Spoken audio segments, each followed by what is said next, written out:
Sharath, this looks like this one is for you. Mm-hmm. Considering the emerging skill shortage, what are your recommendations on implementing an enterprise security plan? Yeah. Okay.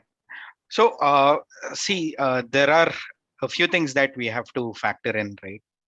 One is currently how is the IT side of security managed, and how is the organization set up, and can we cross train the IT team to handle OT security as well, or IoT security?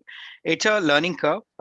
We have seen that organizations have successfully done that, Mhm. and an alternative is use a virtual OT and IoT CISO who can work hand in hand to create these programs for building an end-to-end enterprise security approach for managing OT and IoT security.